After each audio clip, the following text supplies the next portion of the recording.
Welcome. It's great to see so many folks here. I don't want to stand in front of anyone. Welcome, everybody. I'm Jess Karen Dillon. I'm one of the cooperative members here at the bookstore, along with Malav Kanuga and Shened Beiru.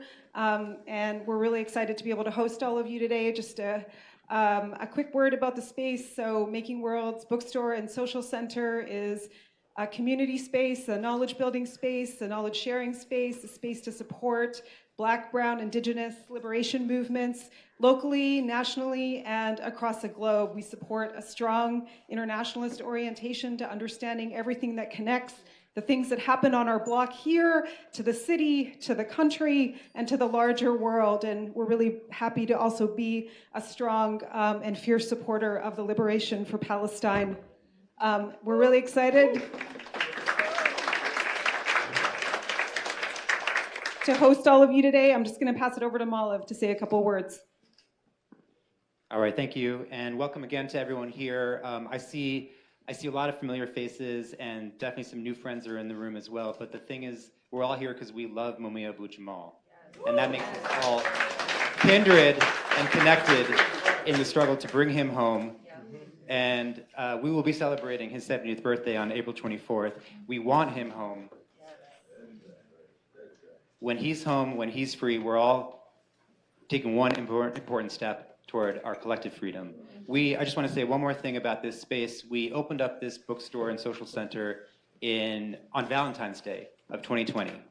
And it was, as you could imagine, a great big love fest. However, we had to close down a month later because of the pandemic. One of the first things that we did to learn how to use this space as a place of revolutionary organization and education and community building was to go online. And we were able to partner with Brother Gabe and a number of other people to do a whole birthday celebration for Mumia Libre. And so it's an honor to be able to gather everyone here today and show Mumia how much we love him and how much we want him home and how much we want his freedom. We also organize, in addition to this bookstore, a community library and study space right here in the back. So when this space is assembled on a normal day, you would find back here a bunch of reading materials and resources that we've named in honor of Mumia Abu-Jamal. It's the Mumia Abu-Jamal Community Reading Library. So I want to welcome you all back and come into this space as often as possible. I hope you also saw when you came in here, there's a sign in the front window that says Mumia Abu-Jamal is welcome here. He's more than welcome here. He makes us home here. So welcome, everybody. Thank you so much. Thank you so much. Give it up again for Making Worlds Bookstore. Good morning, everybody. My name is Gabe Bryant. I'm so happy to be here in front of you all today as we talk about Mumia Abu-Jamal and the epidemic of mass incarceration. In our movement, when we say, what's the call? Y'all say, free them all. What's the call? Free them all. What's the call? Free them all. What's the call? Free them all. And free Mumia Abu-Jamal. Yes. We're here today to really have a very invigorating conversation. We have a phenomenal panel, but also we're going to also have a talk back with you all. So as you're hearing today's commentary and remarks, we're going to make sure that we also include you all in as well with some of your thoughts and questions. Emphasis on questions. Emphasis on questions. One more time, emphasis on questions, right? And so we'll do that at the very end if you do have questions for our panel towards the end. Also, in your seats, you may have seen this card, Ceasefire Now, to President Biden. So there is a program called Pilgrimage for Peace, and they're going to be crafting urgent messages to the president. And some of them they're going to walk, I believe, to the White House, all right? And so if you want to complete a letter, and on your way out, there should be a box, I believe. Yep. So if you look behind you, there's a box. You can put those cards there, and this will be a box presented actually to the president, as we know that we find ourselves in some very dire times. So thank you for Pilgrimage for Peace. I want to get right into sort of the grounding for today. We find ourselves, in a situation where, as you heard Malav state, Mumia will be 70 years old in just 2 short months. And we know that since he was first incarcerated back on December the 9th, 1981, and convicted in July of 82, going on over 42 years, almost 43 years of imprisonment.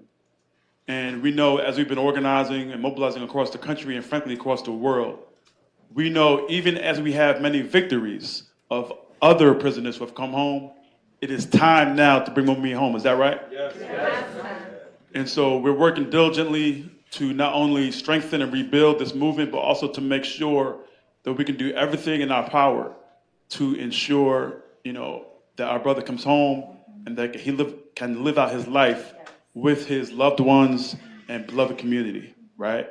We also know that we are in a crisis in Gaza, right? We know that our family, and we're gonna get to some of the commentary later on, what's going on right now in Rafah, what's going on right now with the 10,000 children who have been murdered.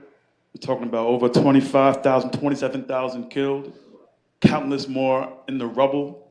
And so we got a lot of work to do, is that right? Yes. And so there are so many ways and so many, crises that we have to address as a village, as a community of organizers and concerned doers. And so hopefully we can come to some conclusion, but more importantly, some addressing of these multitude of crises, as we also see issues in the Congo, right? As we also see issues in Sudan, right? As we also see issues in Puerto Rico, right? In Hawaii, right? And so on and so forth. All oppressed people all around the world are rising up and seeking freedom and liberation. With that being said, we actually have a special presentation, if you will. Our dear brother Marc, thank you, Marc, first of all, for doing this. How many of y'all have been watching Marc Lamont Hill's YouTube channel page? All right. We were able to get a conversation with Mumia just, about a day ago, in preparation for today's conversation. But before we play that, just so everybody knows, to my left, we have the distinct honor of my general and my leader, the Minister of Confrontation for the International Concern, Family and Friends, Mumia Abu-Jamal, and somebody who's inspired me for over 25 years, Mama Pam.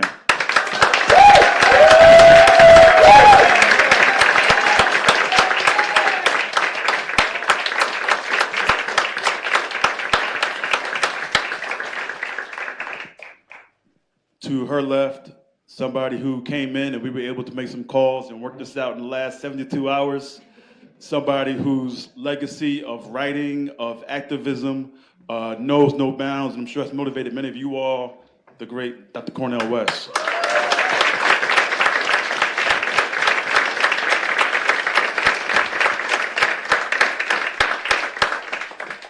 Somebody whose writings on Palestine I first read about 15 years ago, and somebody who I would see through the years for her constant support, not only Mumia Abu-Jamal, but for the constant support around Palestine, what we need to do to free all people. And you can get those books actually at the register as well. Susan Abulhawa. Yeah! Free Palestine, free Palestine.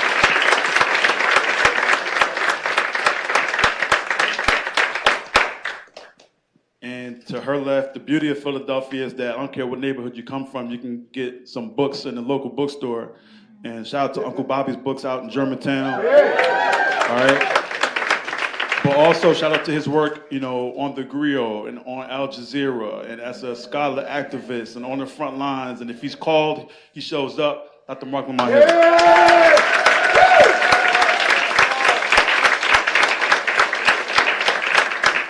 So we got a special audio clip. Thank you, Marc, for that. And thank you, Mumia Abu-Jamal. Peace, everybody. You are listening to the Classroom and the Cell podcast. I am Marc Lamont Hill, and I am joined by Mumia Abu-Jamal. Who else? Who else, man? The man, the myth, the legend. Look, brother, we are in Philadelphia right now. I am, and we are preparing for a panel with the great brother, Dr. Cornel West, who, as you know, is running for president. I'm also joined by the Palestinian freedom fighter, my dear sister, Susan Abulhawa. I'm also joined by Pam Africa, the Minister of Confrontation, the Philadelphia legend, your sister, my sister. We all here together. And, of course, Gabe Bryant is moderating our conversation. But I said, since we are here about to have this amazing conversation at the Making Worlds bookstore in West Philadelphia, I said, let me bring Mumia in, because they said we're going to be talking Mumia. I said, well, look, I got Mumia on the phone in a minute, so let's rap a little bit so that people can hear your voice as well, man. First, talk to me about, first of all, our dear brother Cornel West. As you know, he's running for president, taking some heat for it, gotten a whole lot of love for it. What does it mean at this moment in history for him to be doing that?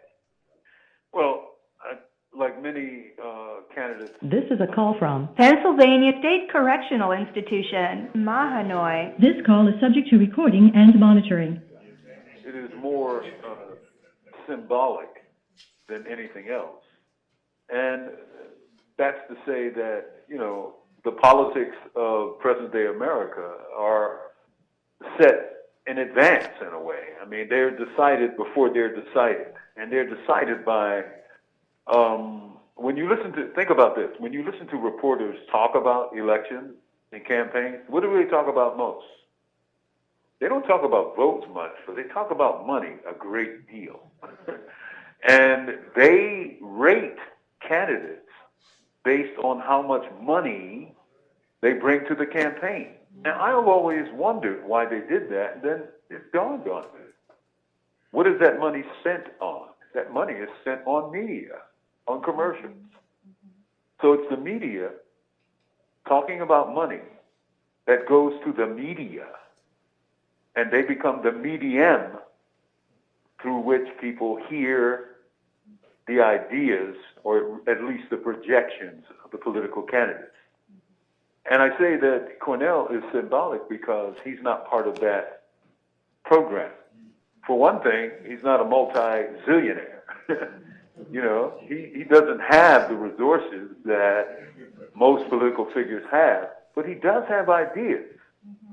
And when you think about it, ideas should be the most important currency in every political campaign, except in America, where money rules all things. Number cream.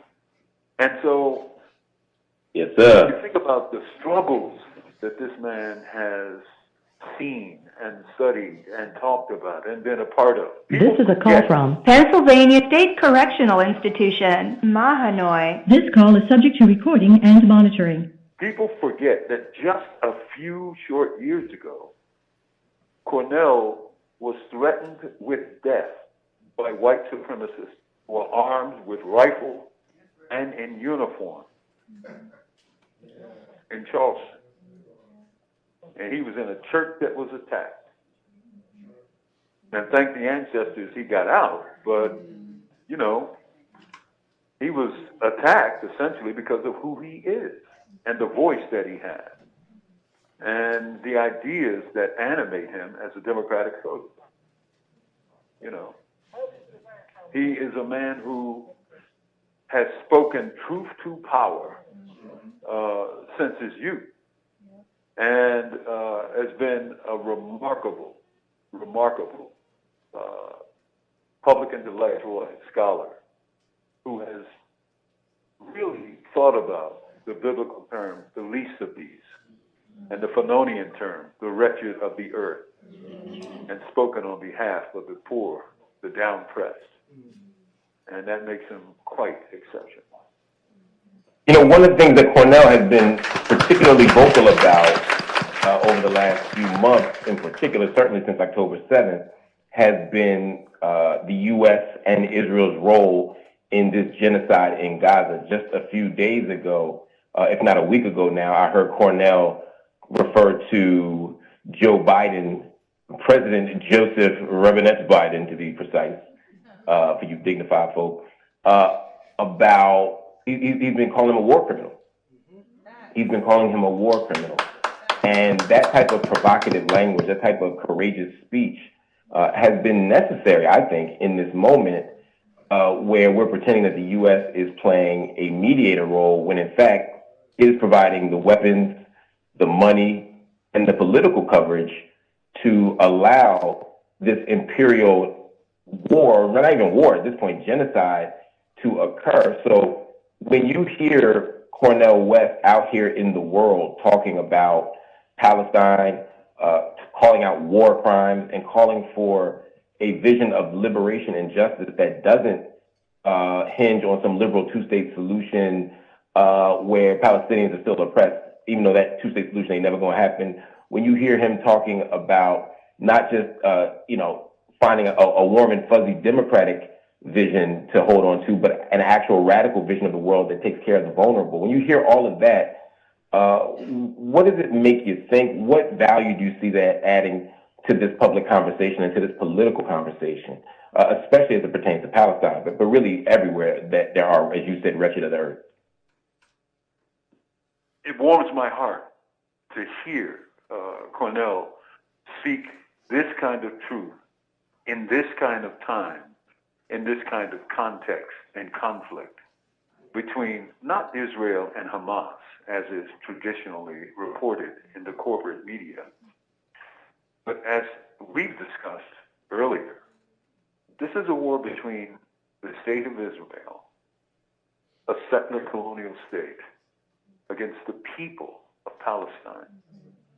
If you think about it in sheer numerical terms, the greatest suffering has been sustained by an estimated 10,000 children who are no longer here. Their mothers, their fathers, their brothers and sisters.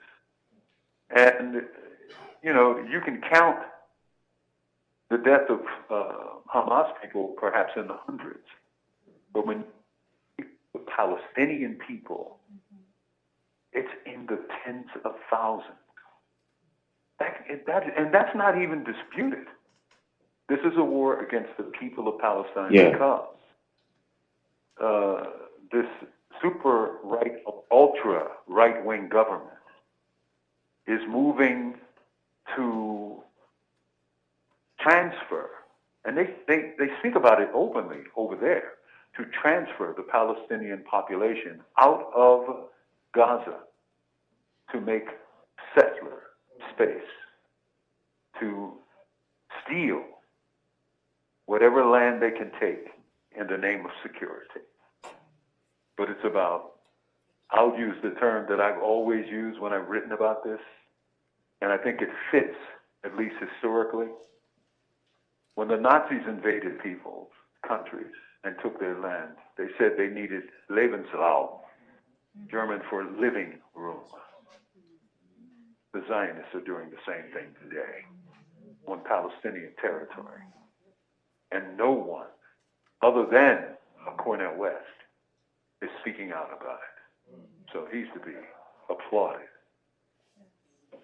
Now, the other thing is something that I think you know about. I can't say for sure, but I'm pretty sure you know about. Political prisoners.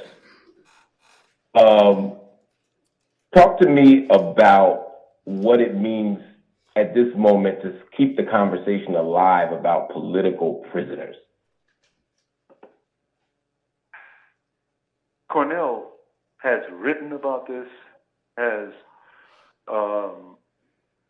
introduced writers such as myself in books, and also spoken publicly about the move, political prisoners, about myself, and about others. And he's done it fearlessly. He's done it with love and attention and time and care. And, most people will say there's no such thing, but every state has prisoners of the state. Every state has prisoners of the state because the state is the enforcer in the state, right?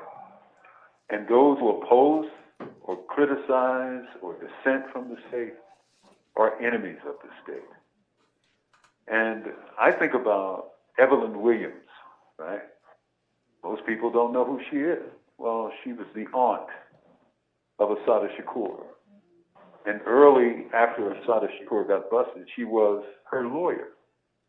And she was a tremendously effective lawyer, right? She got acquittal after acquittal after acquittal. Yes. And she wrote a book called Inadmissible Evidence. Yes. I love that book. Right? Yeah. Yeah. Remember what she says?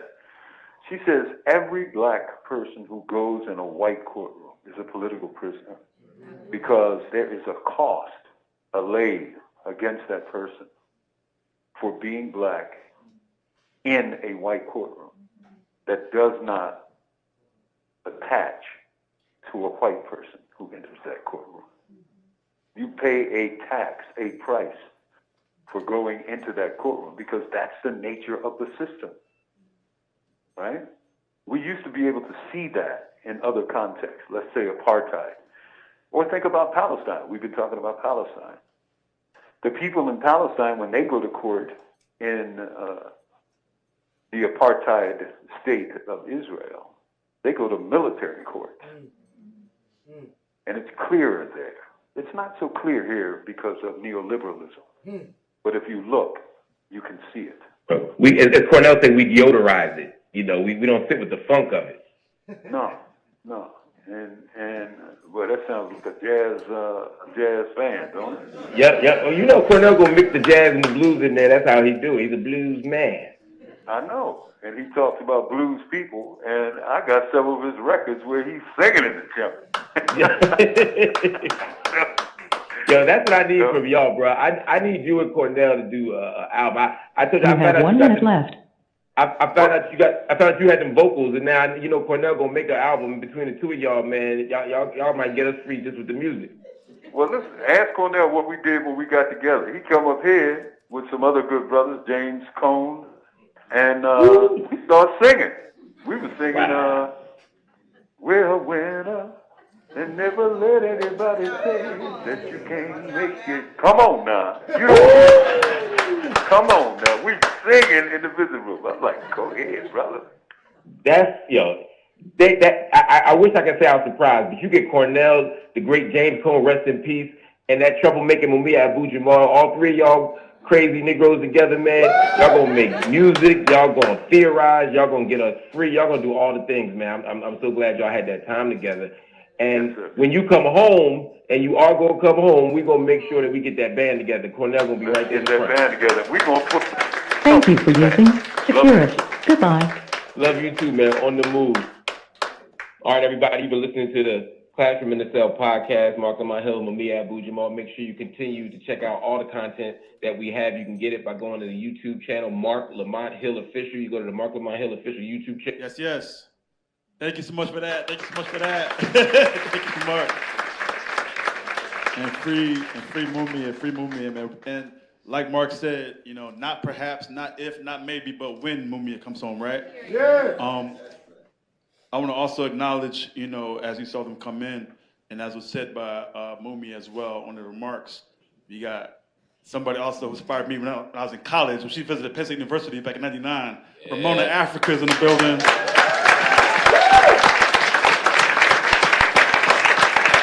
And to her right, we got Janine Africa, we got Janet Africa. I see Eddie Africa in the back.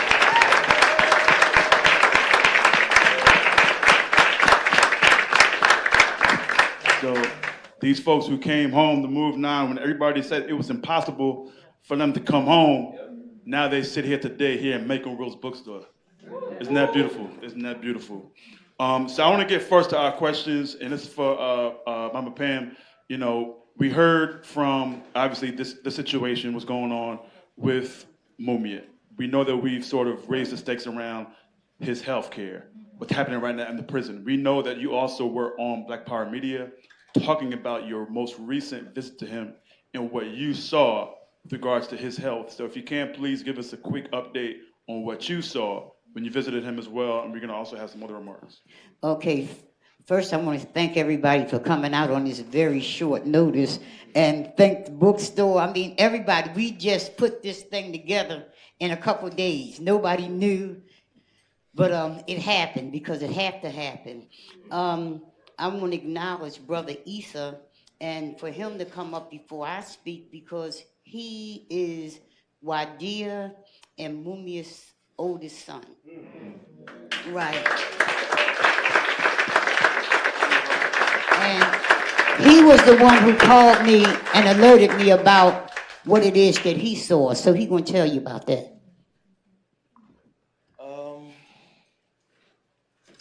I want to thank everyone for coming out. This is definitely a surprise to me. I didn't know I was going to say anything. Thanks to my aunt Gabe right here. It was very saddening when I went to see Mumia. And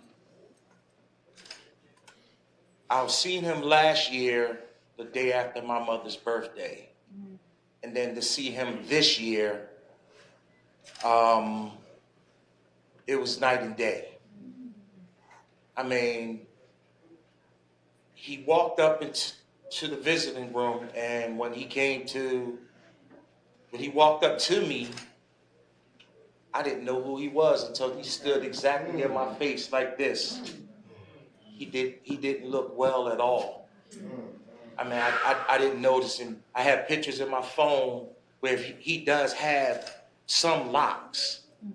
You know, I mean, his hair was balding a little bit, but now to just see how that dramatic change.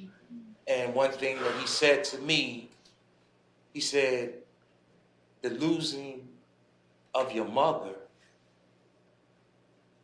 he said it just broke him down. And, you know, and I had to tell him, like I said, Ab, I need you to continue to keep on fighting.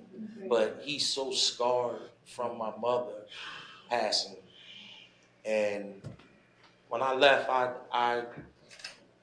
it was my birthday weekend when I went to see him. So I was going skiing. I had a bunch of friends in an Airbnb. And I was about an hour away. And I just cried all the way home, all the way back to where I was staying at the time.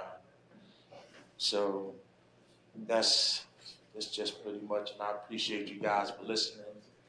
And thank you guys for everything that you do. And, you know, free Mumia.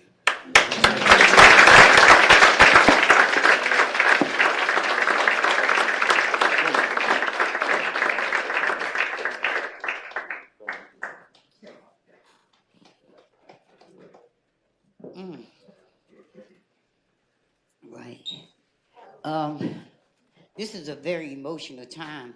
And before I go any further, we pulled this together so that we can bring people to the front line. We need help in order to get Mumia out here. We were successful in getting him off of death row when this entire government, said that they was going to kill him. It was the power that was released of the people to force this government, to take him off of death row. During the whole time Mumia was on death row, he had colds, he had a little ache and pain there. But at the point that Mumia was released from death row, the FOP and Maureen Faulkner, that's Officer Faulkner's wife, Maureen Mokovich, said that when he come off of death row, that they was going to make sure, they said he gonna burn in hell, and that this is where they gonna get their, I'll use the word revenge because I can't think of what they said. And that, he was gonna die there. And it's not, he's the reason, and wait a minute. Did you hear Mumia speaking there? Mm-hmm. He sound good, don't he? Mm-hmm. He really sound good. But the face is something completely different. Brought Issa down to tears the whole time. I went up to see him, and Noelle Hanrahan said she was called herself preparing me for what it was I was going to see. And I listened to him on the podcast too. Didn't have an idea that he was, in this condition. But when I saw him, took me a minute, and he walked over and he said, he says, my hair. So no, it wasn't the hair. Because I didn't see it bald. I didn't see the hair come back. But what I was looking at is the beginning of the cycle that almost killed Mumia a few years ago. And his skin, is dark. His arm is like this shirt right here. Could somebody give Mumia some water? Yeah. And his fingers were swollen. And his fingers were swollen. Can people hear me in the back? Yeah. Okay. But I'm telling you, this is really, really hard seeing him and knowing where this is leading. A few years ago, the battle was for Mumia's life. He had got completely encased in a dark skin, that looked like alligator skin, and looked like when you look at, how fish, breathe, and you can see the gills, you can see the skin up under that. That's how that was. His ear, I'm not talking about right now, and I'm talking about what I see coming back. His ears, was coming off his face. All this part of his neck looked like very dark chicken skin. And he had scratched himself so much he had gouged sores, all over his body. Looking at him last week, Mumia's face, right here, his eyebrows, they were scratched off. Mumia has been itching 7 days a week, 24 hours a day, and just tearing his skin up with scratches, his back, all of this stuff. I just want y'all to understand that when we pull this together, all of us is here for Mumia, but it's what are we going to do? And more of the details, it's just a whole lot of talk. And the thing is, right now, as we're sitting here, Mumia is, he said there's not a spot that he's not itching in, not one spot.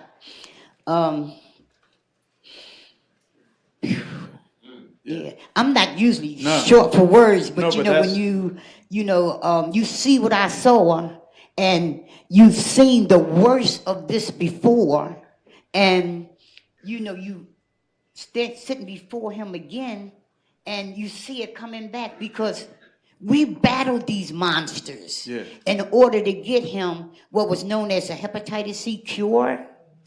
They wouldn't give it to him because of $1,000, well, that was the excuse at first.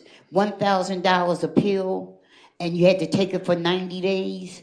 And this movement here is one that is all-inclusive, because we were told that you'll never be able to get that medication for him because you would have to get it for everybody.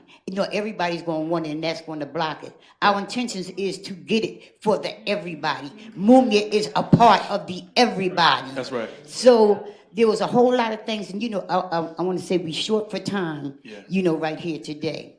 And but it was a constant battle. These people are hell-bent on killing Mumia through medical neglect because they couldn't kill him, with the sentence of death, because we are able to beat that back.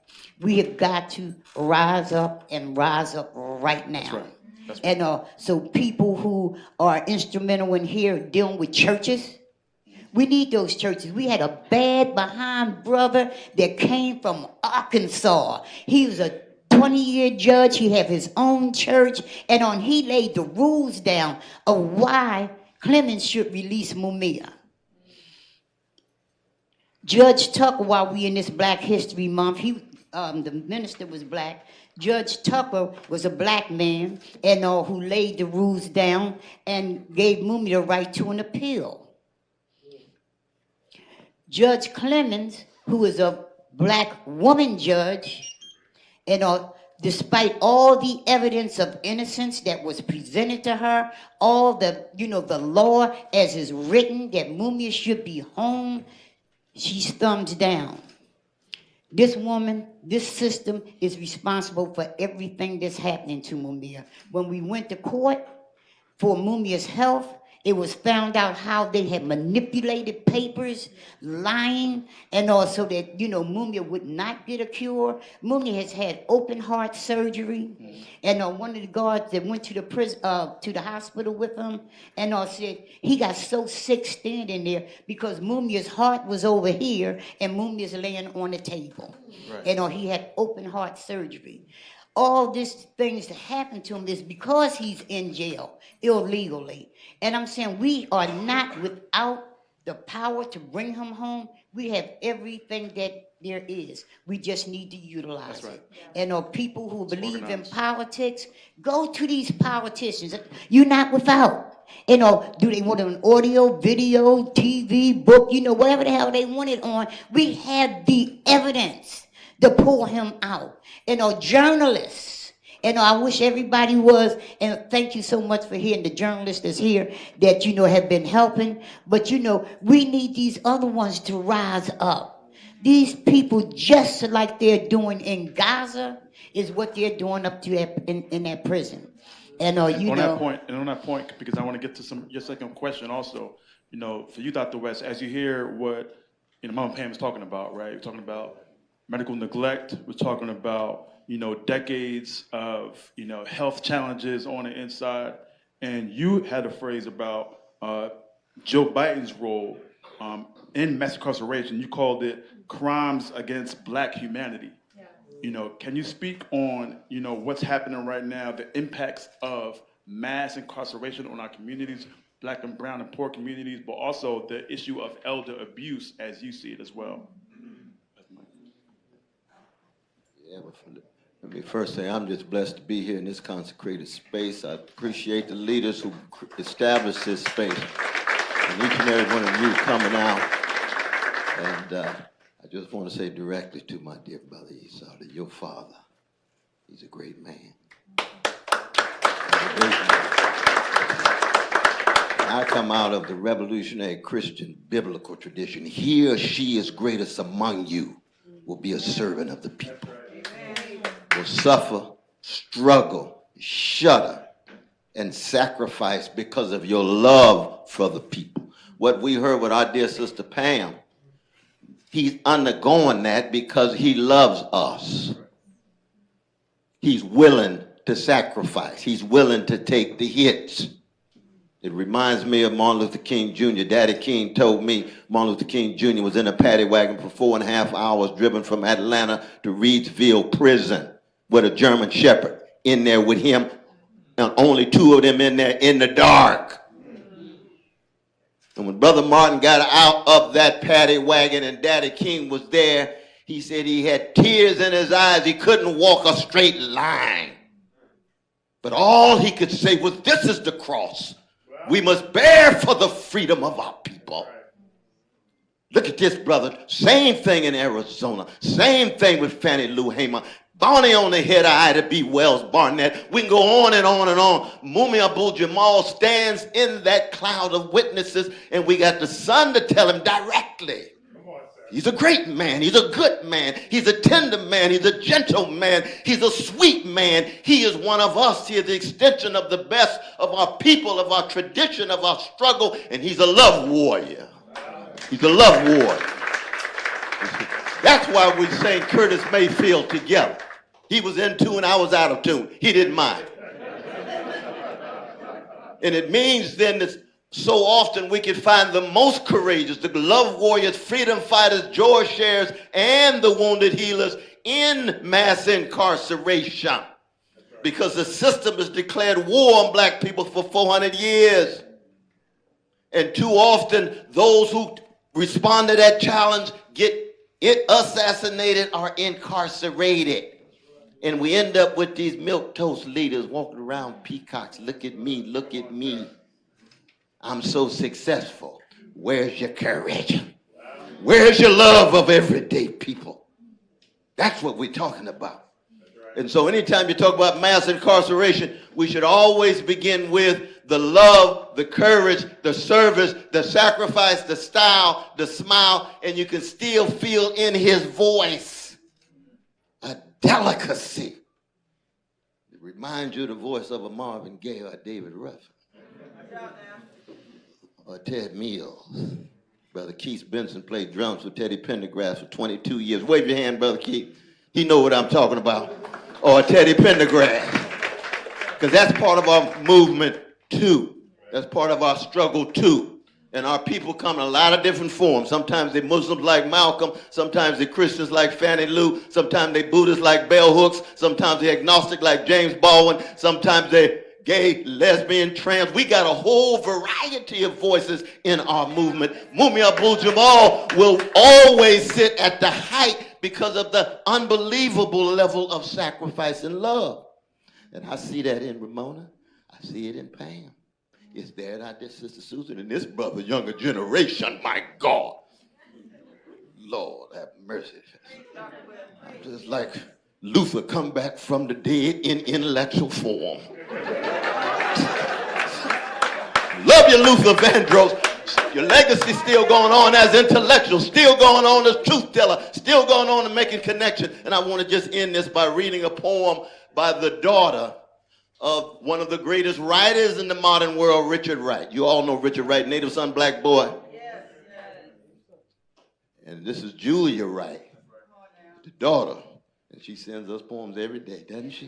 Every day. And I stop wherever I am. In my 7 events I'm doing a day, I get my note from her.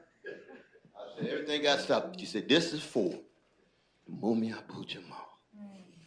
Hoaxers, spinners, corporate narrative controllers, thin blue veilers, hired magicians of the verb and their crooked cohorts tell lies in two ways, by commission and by omission. Either they get publicly tangled in their own published myths, or they are truth retentive and prefer the darkness of silence to perpetrate their hidden deeds. Behind the walls of our prisons, Mumia and the incarcerated elders are being lethally poisoned. Not directly by commission, not by the too incriminating arsenic or cyanide, but by the silent, deliberate denial of adequate food, water, medicine, and air as a human right. That omission, just as cruel and humane as the Gaza blockade in slow, agonizing torture and a war crime, just as Palestine is a laboratory to battle test new weapons made in USA, our prisons are vivo test tubes to experiment the genocidal methods of slow death row. Always spreading to our black, brown, and indigenous people. Gaza and Mumia rhyme. That's Julia Wright, straight out of Paris, Morocco, and other places. Thanks so much for that. And thank you to Mama Julia, as always, for her amazing poetry. As I get to Susan, I want to acknowledge, briefly, because I see in the audience some amazing organizers with the Philly-Palestine Coalition. So if you could raise your hand, show them some love. Show them some love. Show them some love. Philly-Palestine Coalition. They've been doing work for the past 4 months. I see y'all. All right. They've been shutting it down and raising the stakes. And Susan's been, at the center and in the middle of it all. And so as we talk about mass incarceration and this issue of solidarity, across land masses, as it were, between the U.S., black folks, black and brown people here, but also looking at the prisoners as well in Palestine, and just that intersection of mass incarceration, what we're seeing, in Gaza, in the West Bank, but also the violence and the crime that we see here as well, the persecution on college campuses. Can you provide some context for us all to kind of distinguish those two realities for us? So first of all, it's a real privilege to just be surrounded by the power and the light and the generosity of so many warriors, not just on this panel, but in the audience, Sister Ramona, Janine, and Janet, and Isa, and all of you. I think, when you come from a society of struggle, whether it's the legacy of settler colonialism, enslavement, neocolonialism, oftentimes our prisoners are central to our society. The prisons are sometimes where the moral force is located. They are the freest people among us, and Mumia is a prime example. And for us as Palestinians, our leaders, most of them have either been assassinated or they're locked up. So prison for us is not a place of criminality. It's the place where we find moral clarity. When in talking about the similarities between the US and Israel, I think we shouldn't be talking about similarities between two systems, but rather parts of the same whole, organs of the same body. And, you know, as people, we intuitively recognize this. There is an intuitive mutual solidarity between Palestinians and Black America, and also in Africa and former colonies. For us Palestinians, a lot of the people that we look up to as political leaders and our revolutionaries are people like Malcolm X, are like Angela Davis, SNCC, Muhammad Ali, the Panthers, and also people like Nelson Mandela, Robert Sobukwe, Steve Biko, Patrice Lumumba, Thomas Sankara.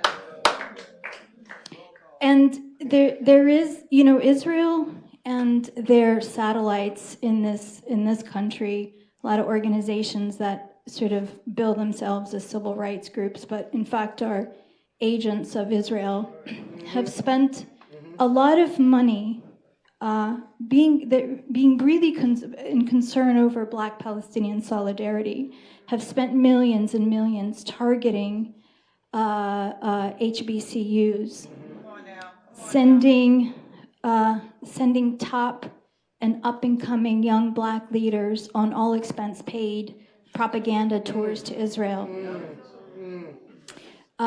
You know, some of the people you recognize, like Bakari Sellers, and others. But despite this intense labor and massive investment, it has not gone their way, because when something happens, there is, whether people know the details or not, we as human beings can have visceral reactions. So for example, when we witnessed the murder of George Floyd, Palestinians throughout Palestine immediately recognized that visual, because all of our young people at one point, or the majority of them, have found their heads or their necks under the knee or the boot of an Israeli soldier. And, you know, likewise, another such moment was when Tamir Rice was murdered. It happened that just a couple weeks before, a young boy by the name of Abdurrahman Abdallah, the same age, was murdered by a sniper, an Israeli sniper, in a park. And so there's a memorial in the Aida refugee camp where that boy was killed, and it bears a painting of Tamir and Abdurrahman. And likewise, you'll find murals, I know of at least 2, of George Floyd. And for Black folks, like a recent such mutual recognition was in November during the so-called prisoner exchange or hostage exchange, whichever term you prefer. A lot of people in this country learned for the first time that there's something called administrative detention, where Palestinians are held for years, sometimes decades, without charge or trial. And the reactions to this knowledge were actually split along racial lines in this country. You know, a lot of white folks sort of were questioning, like, well, what's the reason? You know, they're looking for some logic. But I think for most Black folks, there was an immediate recognition, like, because, you know, 2/3 of Black folks in jail are awaiting trial. They've never been convicted. And, you know, we all know of Khalif Browder, was the prime example, the tragic example. And So, I just say this to highlight this kind of mutual recognition among us that despite the propaganda, despite the media, despite the money and the campaigns and the targets, there is still a mutual recognition, and I think both Palestinians and Black Americans find political homes in internationalism, in solidarity with indigenous movements and indigenous and movements of just liberation movements in general. And then I'll just wrap up real quickly, because on the flip side of that are these shared financial and profit interests that span the spectrum of cross continents. So, for example, just three corporations: Siemens, Motorola, and G47. All three of these companies are so heavily invested in mass incarceration of Black and brown and poor bodies in this country and Palestinians in Israel. They provide the software, the infrastructure, the surveillance, the canteens. It's all run by private for-profit companies. So, and that's what I mean by organs of the same body. Thank you so much. I'm getting the signal to stop, but thank you. Thank you. No, thank you, Susan. Thank you so much. And certainly,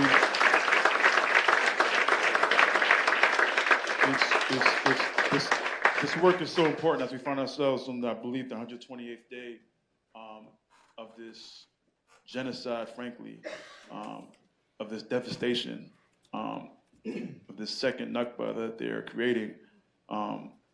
As Motaz and Bisana said, where else do we have to go? And so I'm reminded of that. So thank you, Susan. For you, Marc, we often talk about how the personal is political, the political is personal, and we just heard this audio clip with you and Mumia. And you started your podcast recently based on your 2012 book, The Classroom and the Cell, that you and Mumia both wrote. To my knowledge, on both public and in private, that's been a very profound relationship. Can you talk a bit about, what you've learned from Mumia through the years and how he's inspired your work around abolition, around Palestine, and around political prisoners? Yeah, thank you. And I echo everything that everyone else has said about how important and powerful and beautiful a space this is, and beautiful a day and a moment this is. And I send my love to all the organizers and all the people who are here. It's really hard to even hear, as Pam is describing what Mumia is going through. It's so hard to hear. I talk to Mumia at least twice a week, usually 3 times a week. And if you were to talk, Mumia might be the most unselfish person I've ever met in my life. I mean, even the day Issa went to the jail and saw him, he called Pam. Pam called me 47 times, right? Because I was doing something, but I was like, it's Pam. It's Pam. It must be. So I pick up, and she tells me what's going on with Mumia. And then Mumia happens to call me maybe an hour later. And I'm like, yo, man, what's going on? I'm fine, man. Let's just do the podcast. No, it's just my hair. And he doesn't want you to worry. He doesn't want you to stress. He doesn't want you to talk. Every December, but I'll tell you about the first December. The first December, Mumia and I were talking. He's the most upbeat person you want to talk to as well. I feel bad, like having a bad day around him. You know what I mean? Like, fuck you, man. It was sad. And he just sounded so down. And I couldn't figure out why. And he was like, I'm fine, just, a little under the weather, blah, blah, blah, blah, blah. We just talking. It wasn't until the next day that I realized that was the anniversary of the day that he had been captured by the state. He didn't want us to be thinking and talking about that. I talked to him this December. Same thing. He was like, well, it's around the time Wad died, it's around the time, Samia. He went that direct, but still never about him. When I talked to him on Friday, I said, look, we're doing an event for Cornel, but we also talking about you, we talking about political prisoners. He only wanted to talk about Cornel in Palestine. Yeah. I was like, can you say something about Cornel for president? That's just him. So part of it is so it's even more jarring when I hear and watch the state's commitment to wanting to kill him, because that's all this is. As our sister said, slow death row. But they want to torture Mumia, and they want to make an example of Mumia, so that no one else dares to speak against the state, so that no one else dares to challenge authority in the way that he does. He is one of the most, not just important prison intellectuals, but one of the most important intellectuals this country has ever produced. And that's why they are so committed to keeping him caged for the rest of his life. And that's why we got to be even more committed to getting him free, right? And I think the thing that I learned the most, we decided, Classroom in the Cell was his idea, the name of the book, right? When we did the book in 2012. I think the most profound thing I've learned from Mumia since we did that book and even before is that Classroom in the Cell don't reflect our respective positions, right? It's more complicated than that. Because there's a way, Mumia will tell you this all the time, we outside not in the cell, but we are some unfree people, right? And there's a way that he has more intellectual freedom. I don't want to romanticize the prison. We want to get him out. There's no virtue in the prison. But there's a way that he has mustered the courage and the muster and the spiritual might and the wisdom to speak courageous truths when he's got the highest of stakes, right? And he's willing to still make a sacrifice for the people. He's still willing to work and struggle for the people. And that's a level and a kind of freedom that I can never fully even imagine, much less embrace. It's abstract to me. So I never want to feel too good or too free on this side. He always forces me to keep track of how intellectually unfree we are, how unfree we are based on capitalism, how unfree we are based on professional opportunity. It is so easy to not say anything about Palestine right now. It's so much more easy as free people, right? If you want to get a certain job, if you want to not get on a certain list, if you want to run for a certain office. And he's a constant reminder to me that that's not how we should be moving in the world. And I think that that's the thing. And the other thing, as I said, is his constant humility. It's this constant sacrifice. It's like, I remember we started rapping in 2007 on a regular basis. I just got a random phone call from him. I actually written a piece in the Metro, if y'all remember, Scepter Riley used to write for the Metro. And I had written something on the Move 9. And so he saw it and got my number, I'm sure from Pam, and she is the connector of all things. And I just got this phone call, you have a call from Pennsylvania State Prison. And it said, I thought it was going to be my brother. My brother had been locked up for about 8 years at that point. And so I thought it was him, but it said Mumia Abu-Jamal. So I'm like, 2, or 1, whatever the button was at the time. I'm pressing the button. And he was like, you think they're going to win? You think you're going to win? I didn't have to know I didn't have to ask. He was talking about Obama, right? We knew, right? And I was like, I don't know, motherfucker might win. And we started talking about all the reasons why that would be troublesome.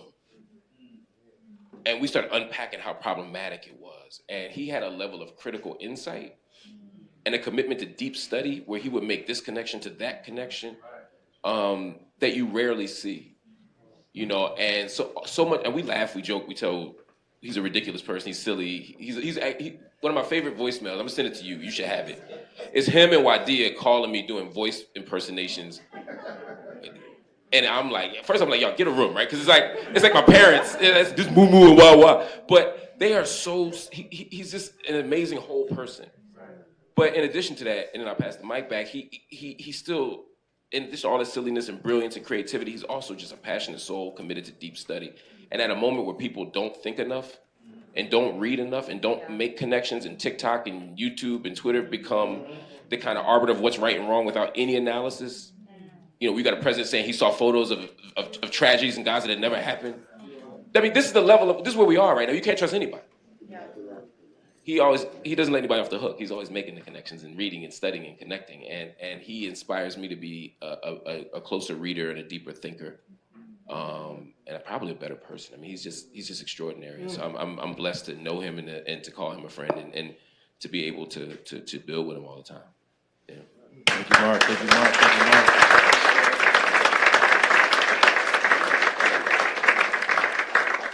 For you, Dr. West, Mark just kind of said it. He said, you know, Cornel for president. That Mumia said, and what's on the mouths of everybody is we deal with a national crisis. People talking about this engendering of fascism, right? By way of, you know, assaults in the pipeline. We have the persecution of the Cop City folks down in Atlanta. We have even Nancy Pelosi talking about folks who fight for Palestine should be investigated by the FBI, right, Susan? We have all these issues, and people are trying to deny the culpability. We need you to break down who's culpable for engendering this culture of fascism. You know, we could say it's Trump, we could say it's Biden, we could say, see, all of the above. Break it down for us. No, I think we got to look back to the best of our great tradition of great truth tellers and justice seekers who told us that the American empire would be undergoing decay and decline, disintegration and dissolution. And it happens to most empires that suffer from military overreach. You got 800 military units around the world, special operations in 130 countries. So most of the money goes to the military. They don't have a penny when it comes to education, jobs, health care, safe communities, and so forth. The corruption of elites, which reinforces a professional managerial class of cowardliness and complacency, you see? So everybody concerned about their career but can't come up with what their calling is. Everybody got a brand, but when you ask them what your cause is, it's hard for them to discern it. And they actually think that it's all about success, and they give up on what Brother Mumia is concerned about, which is moral and spiritual greatness and empowering those friends for known called the wretched of the earth, and willing to pay any cost. And Mumia is part of that cloud of witnesses. He would always want us to acknowledge he's in a choir, a community. The anthem of black folk is lift every what? Not echo. Too many of our leaders are echoes of silos. When you find your voice like your jazz women and blues men, you got something to say about truth. You got something to say about justice, and you manifest it in your deeds. Our Muslim brothers and sisters have a notion of immortal deeds. Those are the deeds you give back to God because God gave you life. And it becomes a joy to be able to give it back. And what form is immortal deeds? Serving the people. That's where the Black Panther Party come from. That's where League Revolutionary come from. That's where MOVE come from. We can go a whole host of different organizations and so forth. But the challenge becomes, how do you do that in such a way that you generate solidarity? Because the powers that be as an empire is just it's dissolving the organized greed and institutionalized hatred and routinized indifference toward the vulnerable. They want to keep folk divided. They want us to look at each other through white supremacist lens, patriarchal lens, imperial lens, rather than deep human connection of suffering, beginning with the least of these, the poor and working people. And that's one of the reasons why the Mumias and others become the examples. To say, if you really love the people at the deepest level, this is what you're going to have to go through. And we say, there's a variety of different forms of it. Most of us don't have what Mumia had. You know what I mean? Just like most of us, you know, we can't sing like Nat King Cole. We just got to be honest about that. We don't have it. We just raise our voices. But our voices are very important, crucial. And I'm just glad. Is Brother Fish still here? Where is Brother Fish? He's being persecuted right now for his magnificent cartoons telling the truth about Gaza. Give it up to Brother Fish. Give it up to Brother Fish. Definitely, I'm blessed to have him also as the art director of my campaign. Brother Anthony helped bring us together. I got my dear brother Stanley here looking like Malcolm X's third cousin with his black suit. But any moment, any effort ain't nothing but a moment in a movement. It ain't about voting, ain't about no campaign, and it's certainly not about a crack vessel like me running for office. It's about a wave in an ocean. We got to keep the ocean flowing, and we all have different callings and causes and struggles, and we hope with courage so that we all come together with our strengths. That's what's a threat, and that's global. That's not just Philadelphia, New York, and Chicago, but that's Latin America, Asia, Caribbean, Middle East, and so forth. And right now, Gaza is the litmus test. Cat Williams is right. 2024 is the year of truth, exposing lies, exposing crimes. Now, Brother Cat got his own way of doing it, you know. I love the brother, you know what I mean? Yeah, we love him now. It's like Richard Pryor and Dick Gregory and Moms Mabley. That's part of my tradition. I ain't apologetic about those black folk, but when they're wrong, I call it out. But when they're telling the truth, we pull it out and try to make it available to everyday people. So once they straighten their backs up, the powers that be start trembling in their boots. Right now, they trembling. Democratic Party is trembling. Democratic Party called me the biggest threat to democracy in 50 years, and I just declared on Monday, and they said that on Friday. And I said, hey, I ain't even had a rally, I ain't had fundraiser. I called Bootsy up, because, you know, Bootsy Collins and I are so tight, we write songs together. I said, Bootsy, go come to my rally. I said, I'm going to get my bass, but I haven't got my bass, and they say you a threat. I said, brother, when you get funky with that bass, we were going to be a collective threat. But that's a good sign, because when they run it like that, it means that the targeting intensifies. You got to be willing to pay the price. But the good news is that the spirit of your witness will be picked up by those who come after. And that's the good news about Brother Mumia. Anytime they talk about freedom and truth and justice in the American empire, you're going to see that smile and that face tied to MOVE, Black Panther Party, a variety of different efforts to bring critique to bear on the American empire. And the solidarity right now of our precious Palestinian brothers and sisters is a fundamental litmus test. If you can't call for ceasefire and the end of a siege and the end of occupation when you're seeing genocide right before your very face, then you know you're dealing with some milquetoast folk. Sanitized, sterilized, deodorized folk who are afraid of the funk. Thank you, Dr. West. Thank you. So what I would like and folks, get ready we're going to be doing our Q&A in a few short minutes. Not yet, but in a few short minutes, we're going to have a couple more questions, then we're going to get to it, so prepare your questions. But I want to have Mama Pam and dear Sister Susan just give us a call to action, you know, for next steps as we see fit. You already kind of began to allude to some of it with regards to Mumia's case, about how we need to mobilize, galvanize, go to all the spaces, and use whatever we have. Same for Palestine, same for Mumia Abu-Jamal. Right. Some of the things we did is definitely you got to keep pressure on this government. You know, right now Mumia is dealing with a diet that just isn't humane. We have a diet group that is working that consists of Bob Bull, the health committee, Bob Bull, Attorney Bob Bull, and he's responsible for the release of Jeruba Ben Wahad, political prisoner. He's responsible for the release of Marshal Eddie Conway and all political prisoners. We need lawyers to come together and deal with this situation. We need people to go, because we went up to Congress. How Mumia got off of death row because we left no stone unturned. Whatever it is that you fit in, that you do best, do it. We have a building now, One Arts. Your address?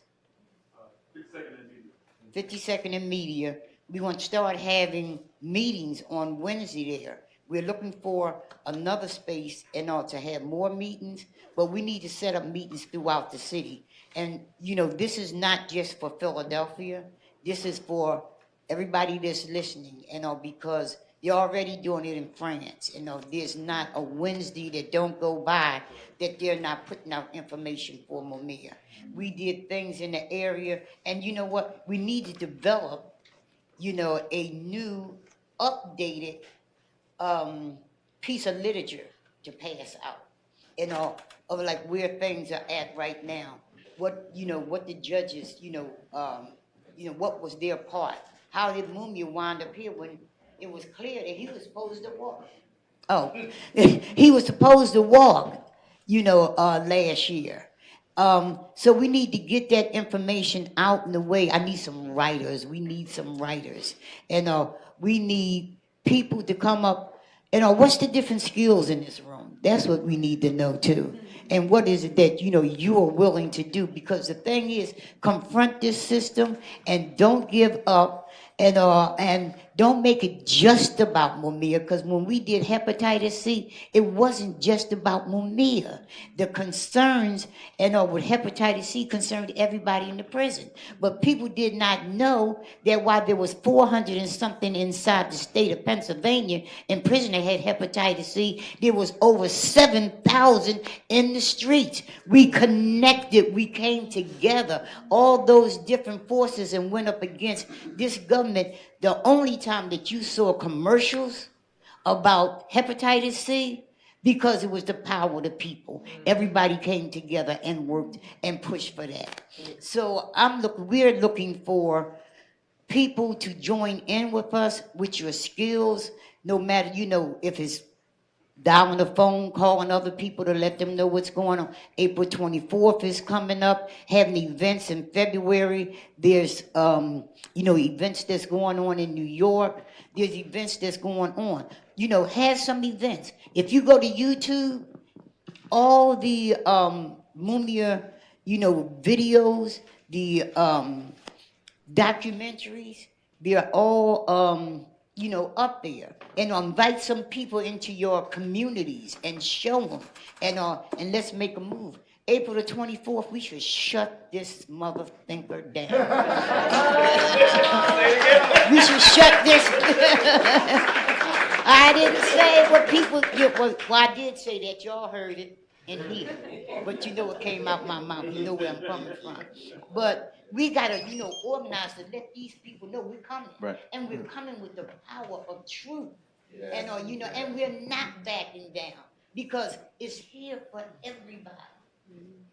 Thank you. And I want to get it over to Susan as well. But as you see on the screen, you can continue to use your phones to use this QR code to tap into mobilization. Number 4, Mumia. It'll bring you to a link where you can not only begin to read more information, see how you can get some of Mumia's books organized, and also, more importantly, even donate to the campaign, to the cause, to the work that has to be done. So utilize your phone. You can tap in with that QR code. It should come up right on your phone. For you, Susan, call to action, next steps. So I think one of the most important things is to recognize the connections between Mumia, Palestine, Congo, Sudan. It is all connected. We have one cause, and frankly, the epicenter of this oppressive, capitalist, exploitive, thieving, horrific system is in Gaza right now. What happens, and I've said this before and I've said it in this space, what happens in this moment will determine our fate as humanity for generations to come. If they succeed, and by they, it is the colonial powers, it is the corporations, it's Israel. If they succeed with their aims in Gaza, we will be slaves to their will for generations to come. So this is the linchpin. And if I believe that we as a people, as collective, as the masses of the world, taking to the streets, making their lives as uncomfortable as we possibly can, disrupting their speeches, disrupting their programs, their universities, blocking their highways, refusing to allow this business as usual shopping and and convenient world that doesn't have to look at us, that doesn't have to see us, disrupting that at every turn in any way that you can. We need armies of lawyers to start taking these people to task, these corporations in this country who are funding genocide, and it is a genocide. I spend my days, I'll tell you what I did from 6 o'clock in the morning until I came here. I was desperately trying to figure out how to get some food to a man and his mother who ran out of food 3 weeks ago. Nobody knows what's going on with them. Yesterday, I spent my day trying to figure out how to get some doctors to go get a little boy whose limb needs amputation and who's dying. His body's becoming septic. Nobody can get to him. They cannot get him out of the house because there's snipers everywhere. These are just 2 cases among tens of thousands, hundreds of thousands that we don't even know about. We keep hearing, the numbers themselves they shock the conscience and they beg our belief. But it is so much worse, so much worse. Every diabetic person, every cancer patient, every person on dialysis, they're all dying because there's nothing. Anybody with a herniated disc, they cannot move. They're also dying, and they're not counted among the numbers of the murdered, but they are also in the tens of thousands. 10% of Gaza's population has been murdered or maimed in the span of 3 months. 10%. If we were to apply that here, that would mean wiping out all of Los Angeles, all of New York, all of Chicago, all of Detroit, all of Charlotte, North Carolina, all of Atlanta, with a few more cities to spare. In 3 months, we are devastated. And we need the solidarity, and we need action.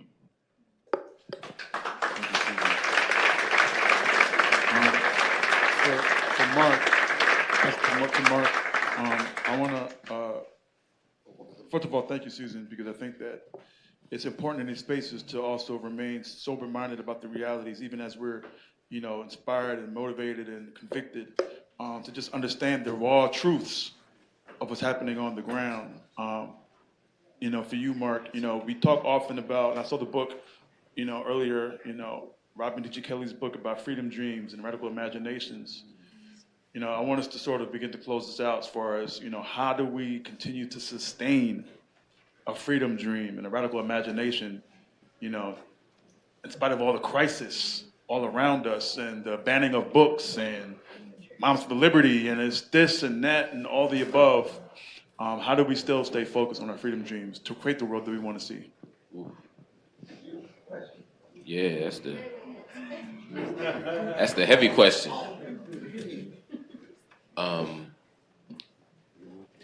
think about, that question makes me think of Martin King on April 3rd of '68, when he gives his last speech, and he's sort of given this panoramic view of history, all the places he would be, all the places he would go if the Almighty had come to him and said, "In what era would you want to live in?" And after he decides he wouldn't want to be in Athens, he wouldn't want to be in Rome, he wouldn't want to be at the door of the Church of Wittenberg, wouldn't want to be during the Great Depression. He said, "I would want to be right here in 1968. He said, "Some will say that's a strange statement. The world's all messed up." And he said, "Only when it is darkest can you see the stars." And I sit with that a lot. We are at a moment of extraordinary disorder, extraordinary violence, extraordinary indifference. On the way here, I'm listening to Susan, and on the way here, Al Jazeera, we ran on the cover of the website right now is a woman and a child laying dead, both killed by Israeli snipers. It's devastating. 2/3 of the people killed are women and children. I mean, there's so many steps. 1% of the child population, over 1% now, has been killed in Gaza since October There's no other word for it but sick. And yeah, and I spent my day asking them about this, and they're all liars. I mean, there's no other way to put it. Yes. They're just liars. And against the backdrop of all that, we have to figure out how to be hopeful. And for me, it's a couple of things. One, we come from a different tradition. We come from a tradition of justice, of righteousness, of value, of seeing the humanity in every person. I'm not talking about some romantic idea or nothing. I'm talking about even as a revolutionary praxis, right? We recognize the love and humanity in every single person. And so for me, that means that the world we want to build is different. So part of what we remain guided by is a desire and an inspiration to produce the world that is not yet. That world that is not yet. We're a world making world's bookstore, right? We don't want a nation build, like Edom Katachu talks about, right? We don't want to nation build, we want to world make. We don't want to replicate the world of our oppressors. We don't want to take over and be oppressors. We want to create a world of freedom and justice and liberation for everybody. Our open enemies can't imagine that because their only vision of humanity, their only vision of freedom is one where somebody has to be oppressed. Freire, I'm looking at Freire on that shelf there, y'all should read. In Pedagogy of the Oppressed, he talks about that, right? He said, for the oppressed to be is to be like, and to be like is to be like the oppressor. We don't have another sort of conception of humanity or of life outside one of an oppressor-oppressed model that we have access to in the media, that we have access to in politics, that we have access to in everyday speech. But we got one, and that's the one we're fighting for. And so I remain guided by that. I remain inspired by that. And at a moment where it seems the most impossible because it is dark, that's when I look for those stars. We had a pandemic. And I had Mumia laughing about this the other day. It was a pandemic. And the world was terrified. And them COs started getting COVID. The police officers started getting COVID. Then suddenly they were like, well, you know, that dude with the weed in his pocket, maybe we don't need to stop him. Maybe that guy in the cell that's a nonviolent offender, maybe we can send them home, right? They began to imagine abolitionist possibilities when it was in their interest, right?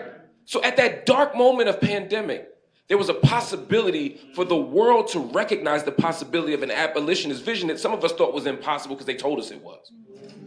Many of us are fighting for reparations. And for decades, we've been told, how are you going to do reparations? I mean, who are you going to give it to? How are you going to find out the names? How are you going to get the money? How are you going to do this? How are you going to do that? American capitalism was on its knees during the pandemic. They got them stimmies out so fast. They found names, they found money, they found lists.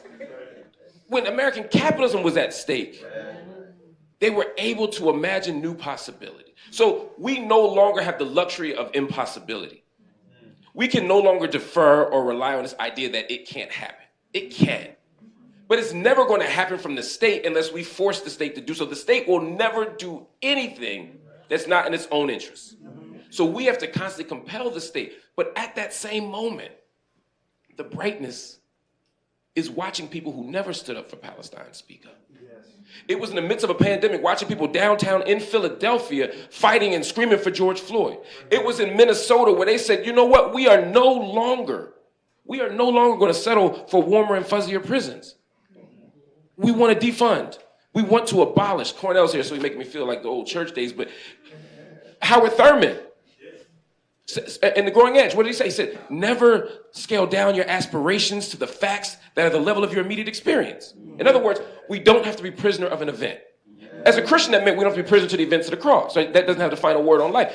But in this world, it means we don't have to be prisoner to the events of our life. We ain't got to be prisoner to a policy. We ain't got to be prisoner to a two-party system. We ain't got to be party to the belief that reform is the only thing when we have revolution as the most viable option. We don't have to be prisoner of the moment. We can win. We will win. And that is what keeps us going. That's the only thing that's ever kept us going. And we've always fought. And when we fought, we won. And we'll continue to win. When we fight, we win, y'all. When we fight, we win.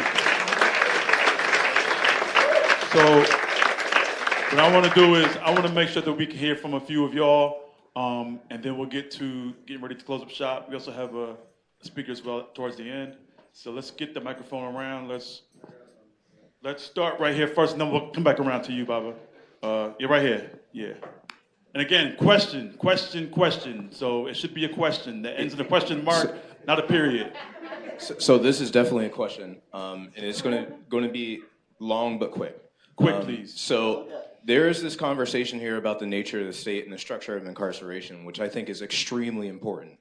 And I think many people here understand that this will not change until there is a material change in who controls the core power in society, via not just the government, but the productive forces of that society, guided via our hand, the working class hand. That is something that I believe Mumia in his many illuminations described. And here in Palestine, there is a pattern of taking both ethnic and political prisoners, illuminated both here and abroad. I do not wish to fetter from that, but on critical insight, like Marc said, I do not believe that there has been a full, honest illustration of our friend Cornel West's politics. There's going to be a question. Get to the question. Come on, Bryce. There's going to be a question. Get to the question. Come on, Bryce. I love you, brother. But So I do understand that on October 7th, there was a tweet said, "The escalation of the barbaric violence in the Middle East must stop. The vicious Israeli occupation and the ugly Palestinian retaliation resulted in the killing of precious innocent people on both sides." Now, I don't want to fetter on this. You know, I noticed that there were comments online about both sides enabling question, genocide. brother. I love you, but we need the question. I love you. You know that. Okay.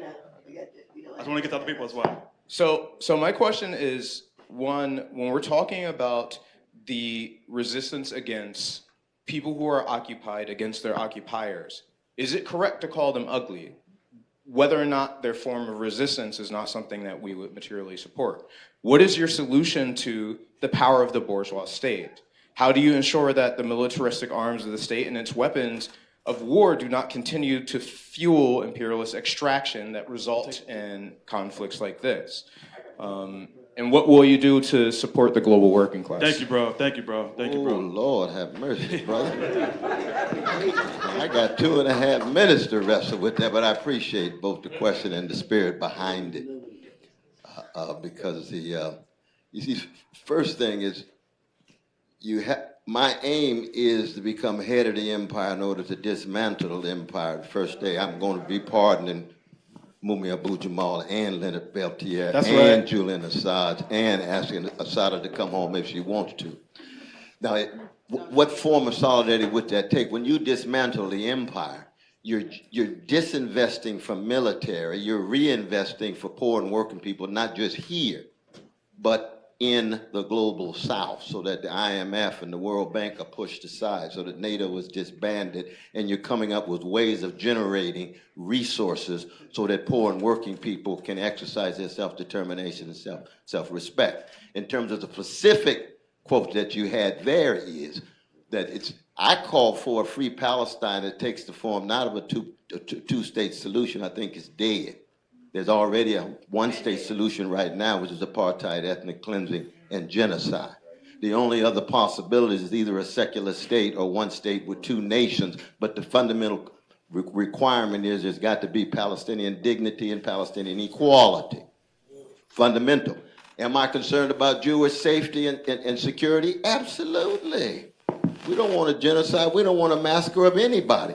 Anytime any army or group kills innocent people, I'm going to call it into question because I'm trying to be morally consistent. So what does that mean? We've had long discussions about this. Let's take it back home. Was Nat Turner, was Denmark Vesey, was John Brown, were they wrong when they killed white children? That's a serious debate. I don't know, because some people disagree with me. I think they were. Most people say no. That's fine. I got my view about it. I don't believe in killing innocent folk. Were they right in killing combatants? Yes, I believe in just war. But does that mean that somehow that dampers my resistance? No, not at all. That's like saying Bishop Tutu wasn't a comrade of Nelson Mandela. Bishop Tutu would say exactly the same thing.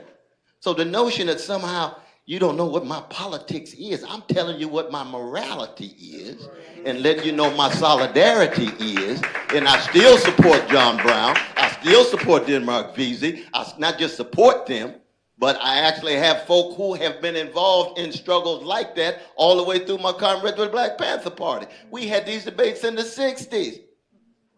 And they say, Brother West, you still Christian. Yep, you got the right brother. I'm a Jesus-loving, free black man. I don't believe in killing innocent people. And at the same time, I understand resistance takes a variety of different forms. Sometimes you can't control it. Martin King said the same thing. You're going to run him out of the movement? No. We got different voices, brother. We got different voices, but we can still have the deep commitment. And yes, there's going to be overflow of resistance in any movement. But the problem is, once you start killing innocent folk, it's so easy to turn on innocent folk in your own camp. Then it takes on a life and logic of its own. So that's a larger discussion we have to have, and we don't have time for your complex, deep question, because we'd have to have a whole seminar on what that brother was raising. But the brother, and thank you for that, Dr. West. Our brother Bryce has been on the front lines, so we thank you, Bryce, for all the work that you've been doing. Absolutely, we salute the work that he's doing. We salute the work that he's doing. Absolutely. I want to get to Mama Ramona real quick, and then we'll go jump to the back. I got something to say. I got they give me the trouble, baby, because I tell things like I see it. The law is the law, and that's what we got to go ahead, Mama. I have a question. We've spoken a lot about Mumia, but I haven't heard a word about D.A. Krasner and his role in the continued, imprisonment of an innocent man named Mumia. Our brother, long live Mumia, down with Krasner and anybody else that's trying to keep Mumia in prison. They tried to kill Mumia by execution, and people came together and put a stop to that. Now they want to kill Mumia through medical neglect. And what I'm saying is we need to come together like we did when that warrant was signed to bring Mumia home. We don't want to let them kill Mumia. We're going to keep on fighting. What John Africa taught Mu is you are only defeated when you stop fighting. As long as you keep fighting, you are victorious. You are not defeated. So I want to hear something about Krasner.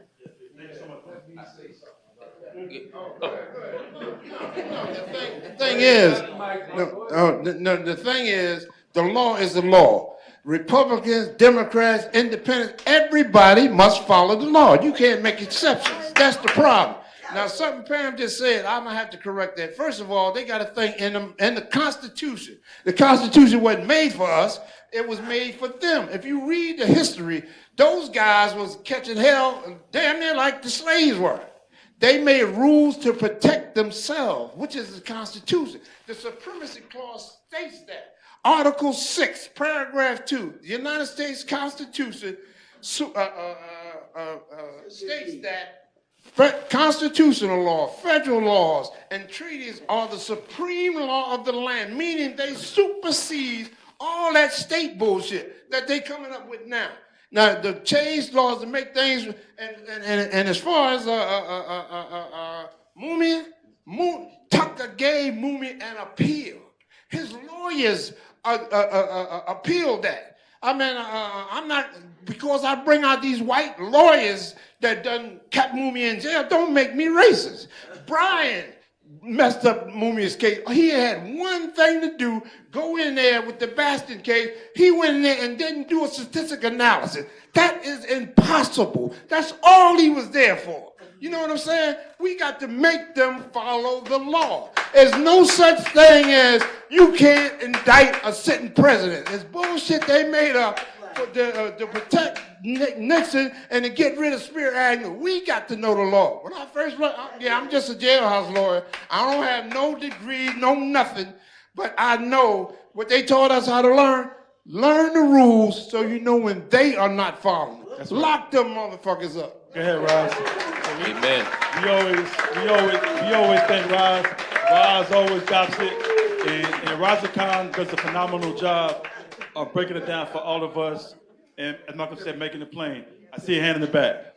Good afternoon, everyone. My name is Asantwa Nkrumah Toure. I'm an organizer with Black Alliance for Peace. And we also a member of the Philly for Palestine Coalition. Thanks to all of you on the panel. Thank you all so much. But you know, it is Sunday morning and I'm a church sister. Reverend West, I want to ask you what a sermon from you would be like if it was titled Injustice Anywhere is a Threat to Justice Everywhere. And in that sermon, you were to call out the Negro Zionists among us. Stacey Abrams, Dr. Julianne Malveaux, Reverend William Barber, Congressmember Reverend Raphael Warnock, Dr. Ben Chavis, Reverend Al Sharpton, even Martin Luther King III, and Bakari Sellers. None of these people have condemned Cop City in Atlanta, and none of them, not a one, has condemned police training in Israel. What your sermon be like, and who gonna be on the choir? Oh, Lord, Lord. My dear sister, I would humbly ask you to be the choir director. Oh, but it's still coming from your soul. It's coming from your soul. I hear you. I hear. That's Claire Ward. Claire Ward wrote that song when the Ku Klux Klan encircled her car with her mama and her sister. My soul looks back and wonders why I got over 1953. That's the tradition. Now, the first thing to keep in mind, I'm not a reverend. I got too much gangster in me to be a reverend. I'm a pew brother. I'm a revolutionary Christian on the pew and then in the nightclub on the weekend. But what you say is the list is much, much, much longer than what you had a chance to go through. That's part of the cowardliness that I was talking about. Martin Luther King III. I know. God bless him. God be with him. Keep him near the cross. He wrong his two left shoes, but he's scared. Most of these leaders are scared. They've been used to the two-party system and going along with the big lobbies and APAC that's telling what the politicians ought to do and their friends and networks that will alienate them and push them through the margins. People get scared. But in a moment in which the paradigms are melting and the frameworks are collapsing, and all of a sudden now there's mechanisms of accountability. They've been able to get away with this for so long. They think this movement will just move quickly away. No, it's a new day. It's a whole new day. So I'm agreeing with you in terms of being able to call out the cowardliness, the complacency, the conformity, and either them getting paid big time. I mean, you look at that tour for black colleges. 21 black colleges, the college presidents introduced the figures. We have a number of intellectuals who themselves are on those tours. And at the end of the tour, they pass out a pledge of allegiance to Israel for the black students to sign. That's intellectually sick. But it's also a sign of the war that's coming our way. And it's a new weaponry that is so raw. It's been going on for a long time. They've been going through the black colleges now with all the black student body presidents. Like Bakari, but Bakari is just the tip of an iceberg. Believe you me, we got 105 black colleges. They sent 75 of the student body presidents there. And they got that big money, but they scared too. And that's the thing to keep in mind. Because when they target black folk and poor folk like that, that's already a sign that our threat is being felt. And when our threat is felt, it means that as we get stronger and stronger, they get exposed. And some of the folk who have been duped begin to wake up. And that's very important because I know we got some folk running around here thinking they were born woke. Nope, that's not the case. They were duped for a while too. Everybody was duped for a while. That's why all this talk about being woke, staying woke, staying woke. I don't want to suffer from insomnia. I'm a jazz man. I'm going to pace myself. I'm going to get my timing together. I'm going to be ready to throw down and be fortified and ready to fight at the right moment. That's different than just being woke in the abstract. You better get some sleep, God dang it. Get your naps in. But that's what it is to be ready. So thank you, my dear sister, for laying that question out. I'm with you 100%. We could probably take 2 more questions. So let's do this right here and then we're done. Yeah, thank you, Dr. Cornel West. It's a pleasure. Marc Lamont Hill, Susan. Yes, I'm gonna stand up a little bit and I'm gonna face the crowd. So my question is to, of course, to our speakers right here is Che Guevara and Fidel Castro. At one time in their books and their literature and even in their speeches when they was alive, one of the things that they said is that a revolutionary has a deep, deep love for the people. And all the people that's in this room, I know you have the same thing or you wouldn't be here. And a lot of us is being persecuted and everything.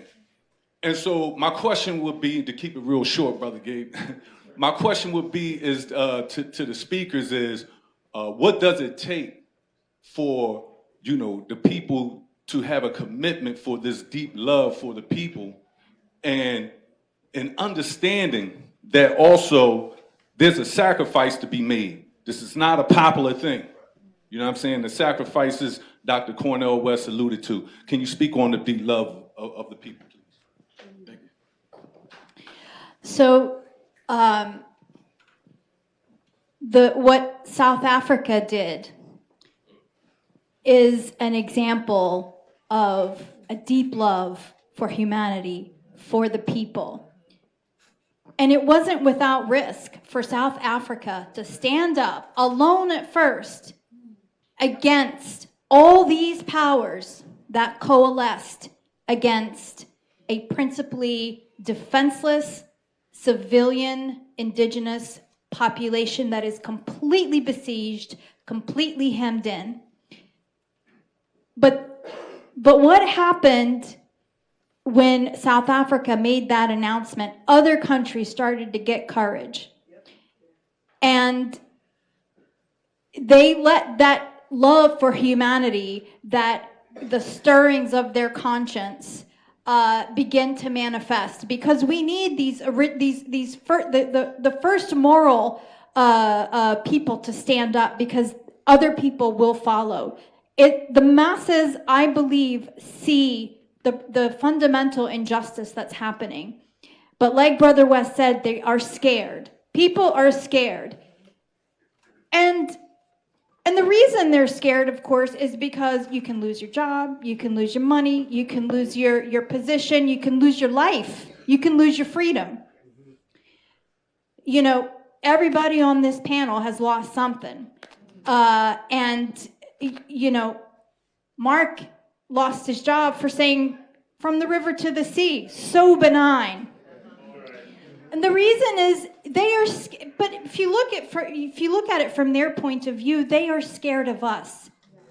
That's why they have all these campaigns to silence people, to dox young people, to try and screw up their future employment, to get university presidents to resign because of a literature festival for Palestine. Can you imagine the kind of fear that propels these overly privileged people to do these kinds of things? So I say that so you will feel your own power, because it is you, it is your voice, it is your presence in the street, it is your defiance, your unwillingness to just be quiet, and we need more of that. And it is always driven by a deep love, not just for each other, but for our ancestors and for our children yet to come. This moment is so important. This is the moment of our generation. This will be the defining moment of again, what happens from here on. We cannot allow them to prevail. We cannot allow these systems, these oppressive systems, these colonial systems, these systems of mass incarceration, of complete pillage and looting and murder and destruction everywhere they go. Right. Iraq, Afghanistan, Vietnam, Congo, Cambodia, Syria, Yemen. I mean, it just doesn't stop. But we can stop it. We really can. Every moral advancement humanity has ever experienced has come from the bottom. It has come from people saying enough is enough. And this is our moment to say over and over and over until it is deafening, enough is enough. And salute real quick to the youth, women, and queer folk who've been on the front lines leading us all in the right direction. Is that right? Yes. So we're going to acknowledge that. I want to get to our brother here.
You're on a healing journey as much as anything else because of what was done to you.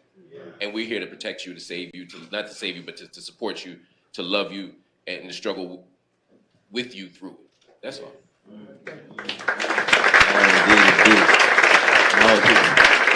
The good news is, my brother, you are already an inspiration.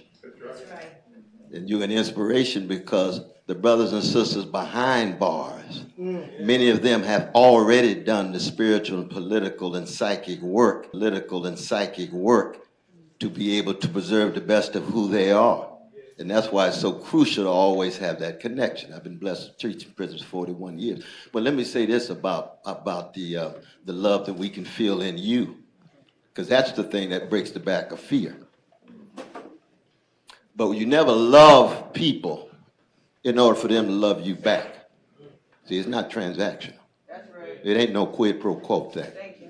See, Mumia Abu-Jamal doesn't love black people and oppress people in order to be loved back and popular in some status. No. He loves people beginning on the chocolate side of town because they worthy of being loved regardless of what's going on at the moment in their lives.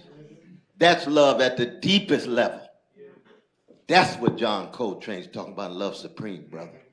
It ain't the music and the sound, it's the music as a vehicle to empower the people, and whether they like it or not, he's gonna blow anyway. Because it's coming out of his soul, and when you're loving folks like your mama or your spouse, it ain't transactional in order to get something back. No. You make the sacrifice because you decide it's something so rich there that they're worthy of it no matter what's going on. And when you reach that spiritual level, then you got that same smile on your face you got right now. That's the real thing. That's the real thing. That's what Ashford and Simpson talk about. Ain't nothing like the real thing. Oh, yeah, that's not just a song. That's coming from Nick and Valerie's soul. It touches us.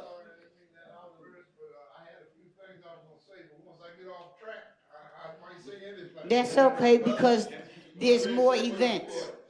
There's more events coming at, and you'll get more time to speak. Right. As far as district attorney, Can't wait for that car ride home. okay. As far as district attorney Krasner, and we always speak on him, but this program was put together. You can't go into details on everybody, but there's another program coming up, and we will be. We have a working group that's starting, next Wednesday at 1 Arts, and the address is 54. 52nd in media, and also, come help organize these things. We spent years demonstrating in front of Krasner's office. We spent years, this whole weekend, we talked about Krasner and other people, but we just don't have the time to talk about everything. There's some details about this filthy sucker here, and that people need to know, but we really don't have the time. We got to be out here by 1:30, and it's close to that now. The last comment. On the move, my name is Janine Africa, and I am one of the Move 9 that the strategy of John Africa, my Move family, and all the people like you brought home. And to the question about what do we do to keep that revolution dream going, as the sister was saying, you heard about Palestine and it's horrific what's going on. But what people got to understand, that is happening right here. Anybody that stands up against this system, they are getting the same treatment. Nobody ever thought they would see a bomb dropped in a suburban area, burning down 63 houses, because John Africa Move dared to say the truth. I spent 41 years in jail because I dared to speak the truth. And we told people, this isn't a Move issue, it's an issue of justice. And that when you be done to move, it's gonna come to you. When they dropped that bomb and these people didn't tear this city up, that, if you notice, is when the escalation came of the George Floyds. That's right. And all of the people behind them, where they are actually murdering people in the street on TV in front of your face and telling you, so what? So you gotta realize and don't feel comfortable, because we're not facing what the Palestinians are facing crystallized right now. But don't get comfortable, because we had officers that saw the August 8th film where they attacked us, and they came and told us, I thought I was watching a film from over in Afghanistan or somewhere, because that's how violent it was. So it's a smaller scale with us, but it's the same thing. And if you get complacent and think, well, I'm not over in Palestine, I'm all right, don't believe it. I sat there and I watched them burn my family to death on TV, and nobody ever thought they would see that. So it's not to scare you, but it's for you to take it serious. Whatever you could do, we got to come together and do, because like they said too, Mumia is the tell-all. If y'all let him die in that prison, there will be no stopping them. He's going to be the example of all the people that dared to be a revolution, to be a revolutionary. And we got to send the word back to them that we ain't taking it no more. So it's, you might not be able to be on the front line. I don't condemn nobody. I took the stand I took. I know everybody can't do what I did and move. But you can write letters, you can make phone calls, you can show videos of what's going on. There is so much that you could do that will come together as one force, because right now you got 5 fingers spread out. But John Africa explained, when you bring them fingers together, the punch is a knockout. So that's what we got to keep in mind. The weapon that we have is unity. They got the guns, they got the armies, they got all of that, but that means nothing with the unity. That is the strongest bomb we got. The strongest. So, unity on the move. Thank you so much, Mama Janine. Can you please give it up again, y'all, for our phenomenal panelists, Marc Lamont Hill, Susan Abulhawa, Cornel West, Mama Pam. Give it up, give it up, give it up, give it up, give it up. Give it up for Gabe Bryant, moderator! We also want to thank once again Making Worlds Bookstore, Common Notions Press. Please continue to support this venue. Not only is it a jewel in Philadelphia, it's a jewel in the country. People come from all around the world to come here, support the books. Any last word, Brother Malov, on the way out? Last word. If not, be safe. All right? Enjoy yourselves. Help the people. Stay strong.